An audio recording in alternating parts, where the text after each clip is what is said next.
రాష్ట్రానికి మేలు చేకూర్చేలా మాజీ ముఖ్యమంత్రి జగన్మోహన్ రెడ్డి విద్యుత్ ఒప్పందాలపై నిర్ణయాలు తీసుకుంటే దానిపై దుష్ప్రచారం చేస్తున్నారని రాప్తాడు మాజీ ఎమ్మెల్యే తోపుదుర్తి ప్రకాష్ రెడ్డి తీవ్ర స్థాయిలో ఆగ్రహం వ్యక్తం చేశారు. అనంతపురం జిల్లా వైఎస్ఆర్ కాంగ్రెస్ పార్టీ కార్యాలయంలో ఆయన మీడియాతో మాట్లాడుతూ జగన్మోహన్ రెడ్డి సీఎం అయిన తర్వాత అప్పటి వరకు ఉన్న ధరల కంటే తక్కువ ధరలకే విద్యుత్ ఒప్పందాలు చేసుకున్నారన్నారు. అయితే ఇప్పుడు ఆదాని జగన్మోహన్ రెడ్డి కలిసి భారీ అవినీతి చేశారంటూ పెద్ద ఎత్తున దుష్ప్రచారం చేస్తున్నారని ఆగ్రహం వ్యక్తం చేశారు. గతంలో జగన్మోహన్ రెడ్డి చేసిన ఏ మంచి పని రాష్ట్రంలో ఉన్న మీడియా ఫోకస్ చేయలేదని, ఇప్పుడు చంద్రబాబు ఏమీ చేయకుండా దాని గురించి మాట్లాడటం లేదన్నారు. సూపర్ 6 పథకాలే అమలు చేయలేని వ్యక్తి రాష్ట్రాన్ని ఏమి అభివృద్ధి చేస్తారని అన్నారు. డిఆర్సీ సమావేశంలో రాష్ట్ర ఆర్థిక పరిస్థితిపై మంత్రి పయ్యావుల కేశవ్ చేసిన వ్యాఖ్యలను ఆయన ఖండించారు. అంద్రినీవా మొదటి దశలో కాలువ వెడల్పు చేయడాన్ని స్వాగతిస్తున్నామని, అయితే రెండవ దశలో లైనింగ్ చేయడాన్ని మాత్రం వ్యతిరేకిస్తున్నట్లు చెప్పారు. అనంతపురం జిల్లాకు మేలు చేకూర్చే విధంగా ప్రస్తుతం ఉన్న ప్రాజెక్టులను పూర్తి చేయాలని, ఇదే విషయాన్ని ముఖ్యమంత్రి చంద్రబాబు వద్దకు తీసుకెళ్లాలని జిల్లా ఎమ్మెల్యేలకు, మంత్రులకు ఎమ్మెల్యే ప్రకాష్ రెడ్డి సూచించారు. ఆయన సూపర్ 6 హామీలన్నీ కూడా కేవలం 10% మాత్రమే అమలు అవుతా ఉన్నాయి. 74,000 కోట్ల రూపాయలు ప్రతి ఏటా ఆయన సూపర్ 6 హామీలకు అవసరం ఉంటే 7,400 కోట్ల రూపాయలు మాత్రమే బడ్జెట్లో కేటాయించారు. ఇవి కాకుండా ఆయన ఇచ్చిన హామీలు లక్షల కోట్ల రూపాయలు, అవి అమలు చేసేవి కావు, గాలి మాటలని వారే చెప్పుకుంటా ఉన్నారు. మరి సూపర్ 6 చేయలేని పెద్ద మనిషి రాష్ట్రాన్ని ఏం అభివృద్ధి చేస్తాడు అనేది ఈరోజు సర్వత్రా జరుగుతున్న చర్చ. మనకొస్తే, మన రాష్ట్రానికి సంబంధించినంత వరకు వస్తే, అసలు జగన్మోహన్ రెడ్డి గారికి అదానితో ఏంటి సంబంధం? పవర్ పర్చేజ్ అగ్రిమెంట్స్ అనేది మన రాష్ట్ర ప్రభుత్వంలోని డిస్కమ్లు, రాష్ట్ర ప్రభుత్వము కలిసి కేంద్ర ప్రభుత్వ రంగ సంస్థ సెకీతో చేసుకునేటువంటి ఒప్పందాలు. మరి ఇందులో సెకీ కేంద్ర ప్రభుత్వ రంగ సంస్థ ఆ రోజు బీజేపీ ప్రభుత్వమే, ఈరోజు బీజేపీ ప్రభుత్వమే, కూటమి ప్రభుత్వమే. మరి సెకీ అధికారులు లంచం తీసుకున్నారా? దమ్ముంటే చంద్రబాబు గారు మాట్లాడారు. ఒకవైపు జగన్మోహన్ రెడ్డి గారేమో ఆయన నిన్న ప్రెస్ మీట్ పెట్టి మాట్లాడుతూ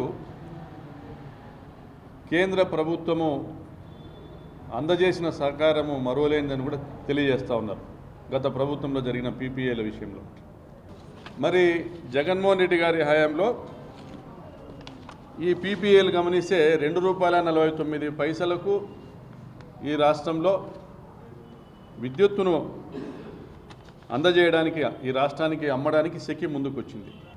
ఆ పీపీఏల రద్దు దేశమంతా దుమారం మోగింది. జగన్మోహన్ రెడ్డి రాగానే పవర్ పర్చేజ్ అగ్రిమెంట్స్ రద్దు చేశారని వివిధ సంస్థల వాళ్ళు కేంద్రం దృష్టికి తీసుకొని పోవడము, వివిధ రాష్ట్రాల నుంచి విమర్శలు రావడం కూడా జరిగింది. జగన్మోహన్ రెడ్డి ఎక్కడ ఆయనకి తగ్గల. ఎందుకంటే ఈ రాష్ట్రం పైన ₹1,00,000 కోట్ల భారం పడతా ఉంది. ఆ ₹1,00,000 కోట్ల భారము మోసేటువంటి పరిస్థితిలో ఈ రాష్ట్రం లేదు కాబట్టి తప్పనిసరి పరిస్థితి అనేసి ఆ రోజు ఆ నిర్ణయం తీసుకుని ఆ పీపీఎల్ రద్దుపరిచి ₹2.49 లోయెస్ట్ బిడ్ రాగా కేంద్ర ప్రభుత్వ రంగ సంస్థ సెకీ, సోలార్ ఎనర్జీ కార్పొరేషన్ మెచ్చుకుంటూ సెకీ ఒక లేఖ రాసి మేము మీకు అండగా నిలబడతామనేసి వారు ఇంటర్ స్టేట్ ట్రాన్స్మిషన్ ఛార్జెస్, అంటే పవర్ను ఇతర రాష్ట్రాల నుంచి మనం ట్రాన్స్మిట్ చేసుకునే సమయంలో ఏదైతే ఛార్జెస్ సెకీ మన పైన వేస్తుందో ఆ ఛార్జెస్ను వేవ్ ఆఫ్ చేసి ₹2.49 ఆంధ్రప్రదేశ్ రాష్ట్రానికి పవర్ను సేల్ చేయడానికి వాళ్ళు ముందుకు రావడం జరిగింది. ఆ విధంగా పీపీఏ ఎంటర్ కావడం జరిగింది రాష్ట్ర ప్రభుత్వం. అంటే దాదాపుగా ₹1,10,000 కోట్ల ఆదా.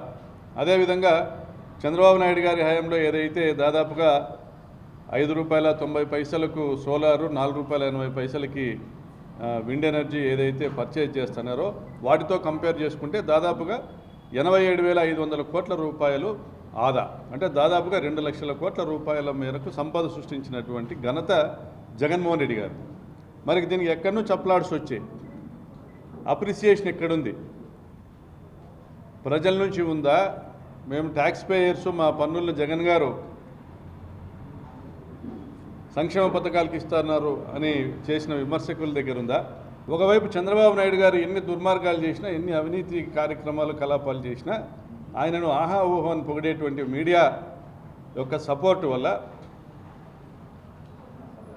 ఆయన ఏమీ చేయకపోయినా, ఆయన 14-19లో ఏమీ చేయకపోయినా, పోలవరం నిర్మాణం చేయలేకపోయినా, అమరావతి నిర్మాణం చేయలేకపోయినా, రాష్ట్రంలోని ప్రాజెక్టులు ఏమి కూడా ఒకటి మొదలుపెట్టి పూర్తి చేసింది లేకపోయినా, రైతుల ఉచిత కరెంటుకు సంబంధించినటువంటి ఛార్జీలు అడ్డగోలుగా పెంచిన ఆయన్ని గొప్ప రాజకీయ కోవిదునిగా, ఆర్థికవేత్తగా, ఈ రాష్ట్రాన్ని ముందుకు నడిపించగలిగే, సంపద సృష్టించగలిగే సమర్థమైన నాయకుడిగానే ప్రొజెక్ట్ చేస్తూ వస్తాం.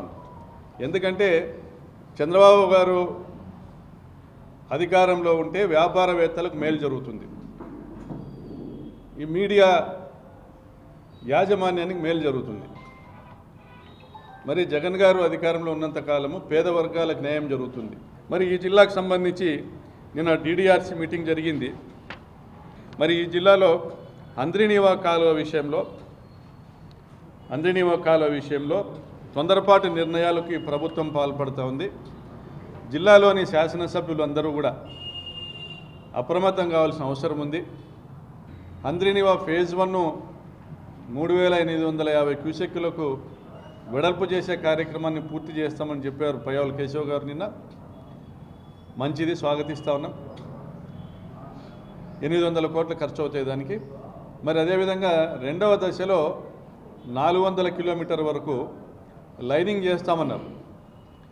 లైనింగ్ చేయడం వల్ల చాలా నష్టం జరుగుతుంది.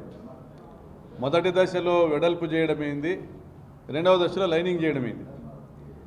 లైనింగ్ చేయడం వల్ల భూగర్భ జలాలు పెరిగేటువంటి అవకాశము మనం కోల్పోవడం జరుగుతుంది. రెండోది, భవిష్యత్తు అవసరాలకు కాలువను వెడల్పు చేసుకునే అవకాశాన్ని కూడా మనం కోల్పోవడం జరుగుతుంది.